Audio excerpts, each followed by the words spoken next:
In this story, when you hear this, turn the page.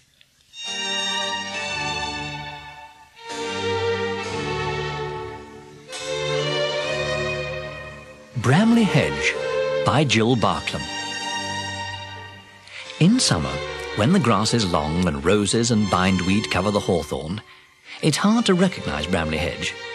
But if you cross the stream and look for a crabapple tree, a hornbeam and an old oak tree, you may be lucky enough to catch a glimpse of a party of mice with baskets, just off to the far woods to pick wild strawberries. Of course, the mice are always busy, but in summer they allow themselves to enjoy the good weather. And if it is a sunny day, any excuse is good enough for a picnic. Summer is the time for outings and parties, and traditionally for all the Brambly Hedge weddings. Everybody joins in, and everybody has something to contribute. Mrs. Apple usually supervises the food, and she encourages the cooks to make all kinds of delicious tarts and cakes from recipes that have been handed down from generation to generation. Basil, who's in charge of the cellar, looks out his best wines and cordials, and Mr. Apple sends the children off to pick flowers. Roses, honeysuckle, forget-me-nots and daisies to weave into garlands and to decorate the arch of flowers through which the bride makes her first appearance. One particularly hot summer, a rather special wedding was due to take place. Everything was meticulously planned, but there was just one important detail that was overlooked. Are you comfortable? Good. Then I'll tell you all about it. Summer Story. It was a very hot summer. Each day the sun rose high in the blue sky and the fields shimmered in the heat. The hedgerow was quiet. Many of the mice preferred to stay inside their shady cottages, trying to keep cool. Out of doors, the best place to be was down by the stream. The mice gathered there in the afternoon, sat under the bank in the shade, and dangled their paws and tails in the clear water. On the banks of the stream were the flour and dairy mills. The flow of the water turned the wheels which ground the flour and churned the butter for Brambly Hedge. Poppy Eyebright looked after the dairy stump. She supervised the large vat into which milk, kindly given by some friendly cows, was poured and stored. The many kitchens where cheeses were drained and shaped, smoked and wrapped, were also in her care. Poppy was not fond of hot weather. Her pats of butter began to melt unless they were wrapped in cool dock leaves, and the pots of cream had to be hung in the mill pool to keep them fresh. When her work was finished, she would wander out by the mill wheel, enjoying the splashes of cool water. The flour mill further down the stream was run by the miller, Dusty Dogwood. Dogwood was his family name, but he was called Dusty because he was always covered from tail to whiskers with flour dust. He was a cheerful and friendly mouse, like his father, his grandfather, and his great-grandfather, who would all run the mill before him. He loved the fine weather, and strolled up and down the stream, chatting to the paddlers and dabblers. His walks took him past the dairy, where he would often see Poppy standing by the stream, looking very pretty. As the long hot days went by, Dusty used to spend more and more time walking up to the dairy, and Poppy used to go out more and more often to the mossy shadows of the mill wheel. Early in June, Miss Poppy Eyebright and Mr. Dusty Dogwood officially announced their engagement. Everyone along the hedgerow was delighted.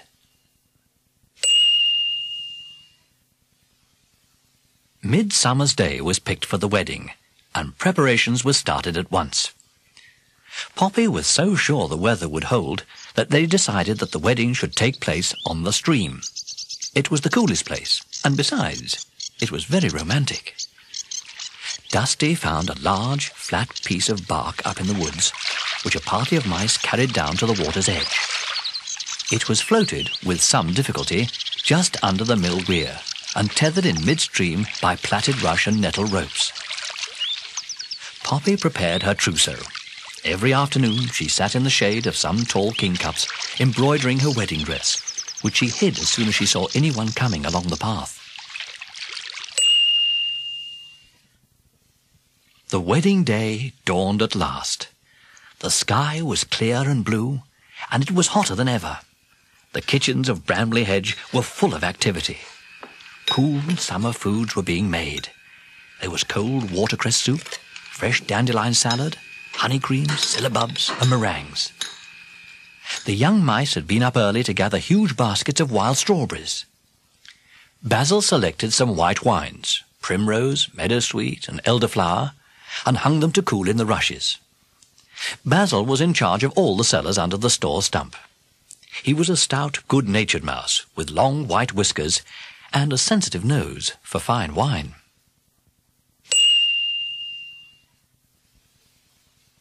In her rooms above the dairy, Poppy dressed carefully. She polished her whiskers and dabbed rosewater behind her ears. Her straw bonnet, which Lady Woodmouse had trimmed with flowers, hung from the bedpost, and her bridal posy lay waiting on the window-sill. She peeped at her reflection in the shiny wardrobe door, took a deep breath, and ran downstairs to join her bridesmaids. Dusty kept his best suit in a basket under the stairs to protect it from the moths. He put it on and tucked a daisy in his buttonhole. "I'd better just check that barley I ground yesterday," he said to himself. He ran up the steps at such a pace that the whole mill seemed to shake. The wooden floor above him let down a cloud of dust all over his new wedding suit. "Oh, bother it," he said, sitting on a sack of corn and looking at his mottled jacket in dismay. There was a thumping on the door below, and his friend Conker called through the letterbox. "Dusty, are you ready? It's nearly time to go." Dusty sighed and went morosely down the stairs. As soon as Conker saw him, he began to giggle. "Oh, Dusty by name, Dusty by nature," he said, trying to remedy matters with his clean handkerchief. The flowery dust swirled and settled again on whiskers, tails, best clothes, and buttonholes. The two mice looked at each other and started to laugh. They laughed so much that they had to sit down on a flour bag to recover. The wedding was to take place at midday, and Dusty and Conker arrived just in time. The guests were all in their finest clothes. 3 young mice dressed in smart blue suits had been chosen as pages and were busily directing everyone to their places. Mrs. Apple discreetly tried to dust down the groom and best man, but to little avail. At last old Mrs. Eyebright, Poppy's grandmother, spotted the bride and her little bridesmaids coming through the grass. The pages squeaked with excitement and got into place. Every head turned to watch the bride as she made her way through the buttercups and stepped onto the decorated raft.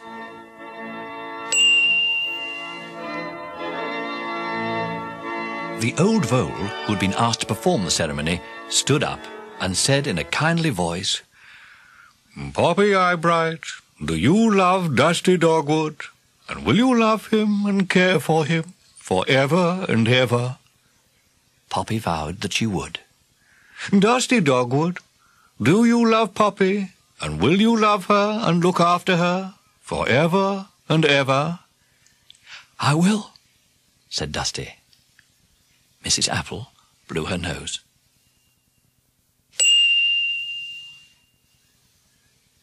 "Then in the name of the flowers and the fields, the stars in the sky, and the streams that flow down to the sea, and the mystery that breathes wonder into all these things, I pronounce you mouse and wife."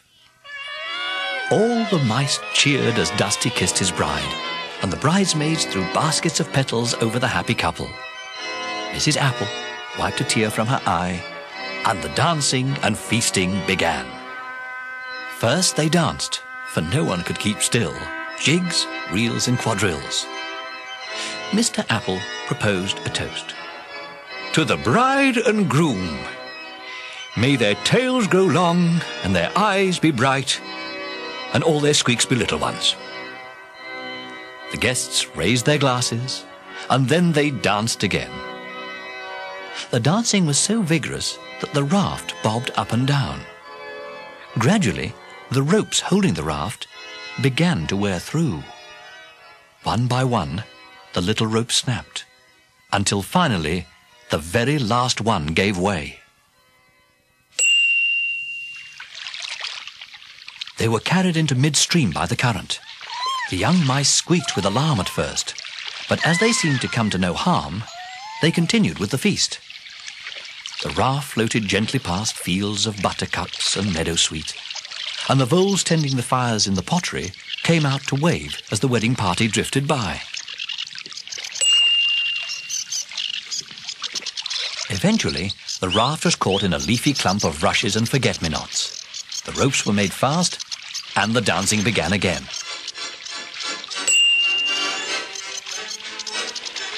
At last the dusk came, golden and misty over the fields. The blue sky slowly darkened, and the mice began to think about getting home. All the food was finished up, and the pots and pans hidden in the rushes to be collected the next day. They walked back through the fields in the evening sun, looking very splendid in their wedding clothes. The old vole was taken back to his hole first, and the rest of the mice gradually made their way home to bed, exhausted but happy. And what happened to Poppy and Dusty? They slipped quietly away to the primrose woods. The primroses were over, but there, hidden amongst the long grass and ferns, wild roses and honeysuckle, was the cottage in which they had chosen to stay. It was the perfect place for a honeymoon.